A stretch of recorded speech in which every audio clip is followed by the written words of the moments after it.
안녕하세요. 브라이언입니다. 오늘은 빅터 프랭클의 저서 죽음의 수용소에서에 대해 이야기하겠습니다. 빅터 프랭클은 1905년 오스트리아 빈에서 출생한 정신과 의사였습니다.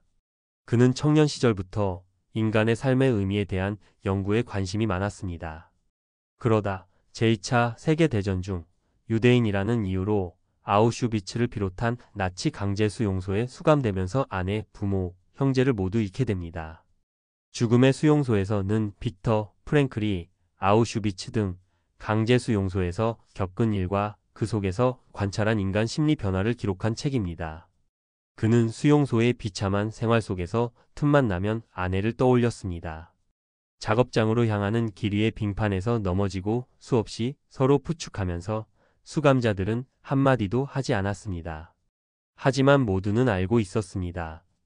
다들 아내를 생각하고 있다는 사실을요. 그는 언제 죽을지 모를 수용소 안에서 아내의 모습을 머릿속으로 그리며 생각했습니다. 인간에 대한 구원은 사랑을 통해서 사랑 안에서 실현된다고 말입니다. 이 세상에 남길 것이 하나도 없는 사람이라도 사랑하는 사람을 생각하며 여전히 더할 나위 없는 행복을 느낄 수 있다는 걸 알게 되었습니다. 극단적으로 소외된 상황에서 자기 자신을 적극적으로 표현할 수 없을 때 주어진 고통을 올바르게 명예롭게 견디는 것만이 자기가 할 수 있는 일의 전부일 때 사람은 그가 간직하고 있던 사랑하는 사람의 모습을 생각하는 것만으로 충족감을 느낄 수 있습니다. 수용소에서는 항상 선택해야 했습니다. 매일같이 매 시간마다 결정을 내려야 할 순간이 찾아왔습니다. 그 결정이란 내 자아와 자유를 빼앗아 가겠다고 위협하는 저 부당한 권력에 폭종할 것인가 아니면 말 것인가를 판가름하는 것이었습니다. 그 결정은 내가 보통 수감자와 같은 사람이 되기 위해 자유와 존엄성을 포기하고 환경의 놀이개가 되느냐 마느냐를 판가름하는 결정이었습니다. 강제 수용소 수감자들이 보이는 심리적 반응은 어떤 물리적, 사회적 조건에 대한 단순한 표현 이상의 의미를 가졌습니다. 수면 부족과 식량 부족, 다양한 정신적 스트레스를 받는 환경이 수감자를 어떤 방식으로 행동하도록 유도할 가능성이 있었습니다. 그럼에도 최종적으로 분석해보면 수감자가 어떤 종류의 사람이 되는가 하는 것은 개인의 내적인 선택이 결과이지 수용소라는 환경의 영향이 아니었다는 것입니다. 근본적으로는 어떤 사람이라도 심지어는 그렇게 척박한 환경에 있는 사람도 자기 자신이 정신적으로나 영적으로 어떤 사람이 될 것인가를 선택할 수 있다는 말입니다. 강제 수용소에서도 인간의 존엄성을 지킬 수 있었습니다. 수용소에는 남을 위해 희생한 사람들이 있었는데 그들이 했던 행동, 그들이 겪었던 시련과 죽음은 하나의 사실, 즉 마지막 내면의 자유를 결코 빼앗을 수 없다는 사실을 증언해 줍니다. 그들의 시련은 가치 있는 것이었고 그들이 고통을 참고 견뎌낸 것은 순수한 내적 성취의 결과라고 할 수 있습니다. 삶을 의미 있고 목적 있는 것으로 만드는 것, 이것이 바로 빼앗기지 않는 영혼의 자유입니다. 인간의 정신 상태와 육체의 면역력이 얼마나 밀접한 관련이 있는지 아는 사람은 희망과 용기의 갑작스런 상실이 얼마나 치명적인 결과를 초래하는지 이해할 수 있습니다. 1944년 성탄절부터 1945년 새해에 이르기까지 수용소에서 일주일간 사망률이 일찍이 볼 수 없었던 추세로 급증했습니다. 이 기간에 사망률이 증가한 것은 보다 가혹해진 노동 조건, 식량 사정 악화, 기후변화, 새로운 전염병 때문이 아니었습니다. 그것은 대부분의 수감자들이 성탄절에는 집에 갈 수 있을 것이라는 막연한 희망을 품고 있었기 때문입니다. 그 시간이 다가오는데도 희망적인 소식이 들리지 않자 용기를 잃었으며 절망감이 그들을 덮친 것입니다. 왜 살아야 하는지 아는 사람은 그 어떤 상황에서도 견딜 수 있습니다. 중요한 것은 우리가 삶에 무엇을 기대하는가가 아니라 삶이 우리에게 무엇을 기대하는가라는 것입니다. 삶의 의미에 대해 질문을 던지는 것을 중단하고 대신 삶으로부터 질문을 받고 있는 우리 자신에 대해 매일매일 시간마다 생각해야 할 필요가 있습니다. 의미를 찾으려는 인간의 노력이 마음에 평온을 가져오기보다 긴장을 불러일으키는 것은 틀림없습니다. 하지만 내면의 긴장은 정신 건강에 절대적으로 필요한 것입니다. 사람은 어느 정도 긴장 상태에 있을 때 정신적으로 건강합니다. 그 긴장이란 이미 성취해 놓은 것과 앞으로 성취해야 할 것 사이의 긴장, 현재의 나와 앞으로 돼야 할 사이에 놓여 있는 간극 사이의 긴장입니다. 이런 긴장은 인간에게 본래 붙어 있는 것이고 정신적으로 잘 존재하기 위해서 필수 불가결한 것입니다.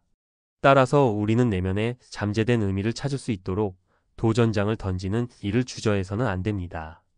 인간에게 필요한 것은 긴장이 없는 상태가 아니라 가치 있는 목표, 자유의지로 선택한 목표를 위해 노력하고 투쟁하는 것입니다. 우리에게 필요한 것은 어떻게 해서든지 긴장에서 벗어나는 것이 아니라 앞으로 성취해야 할 삶의 잠재적인 의미를 밖으로 불러내는 것입니다. 이것을 정신적 역동성이라고 부릅니다. 삶의 의미는 끊임없이 변하지만 절대로 없어지지 않습니다.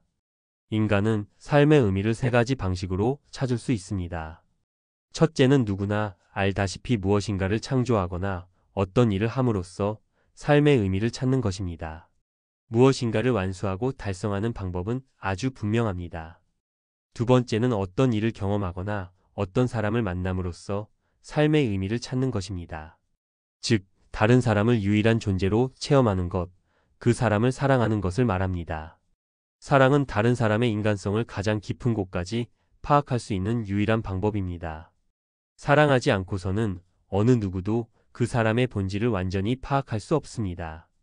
사랑으로서 사람은 사랑하는 사람이 지니고 있는 본질적인 특성과 개성을 볼 수 있으며 더 나아가 그 사람이 잠재적으로 가지고 있는 것, 아직 실현되지 않았지만 앞으로 실현돼야 할 것이 무엇인지도 볼 수 있습니다. 인간은 사랑의 힘으로 자기가 사랑하는 사람이 잠재력을 발휘하도록 도와줄 수 있습니다.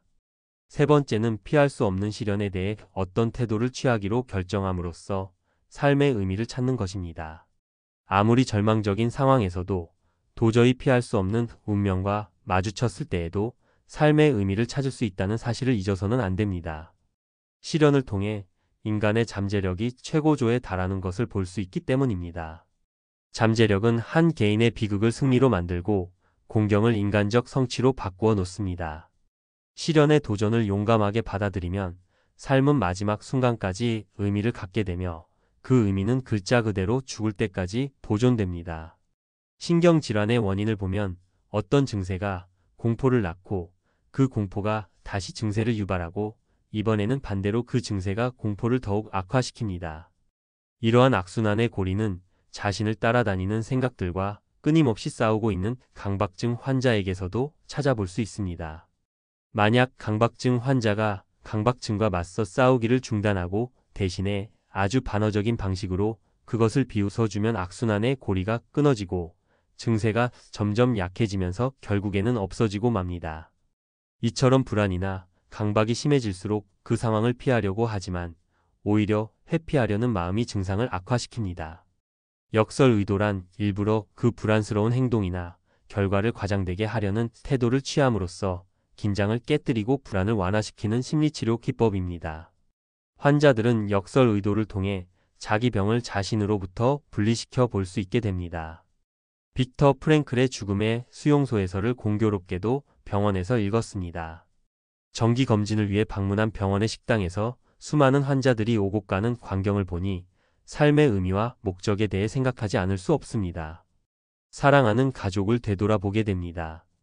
아우슈비츠의 절망 속에서도 저자에게 희망을 준 것은 훗날 수용소 생활의 참상과 인간 존엄성의 승리를 전하고 싶어 했던 저자의 소망과 의지가 아니었을까요?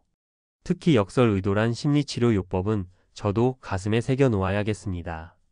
피할 수 없는 고통은 이제부터 웃으며 맞이해야겠습니다. 제 삶의 목적이 있는 한 어떠한 시련도 장애물이 되지 않을 테니까요.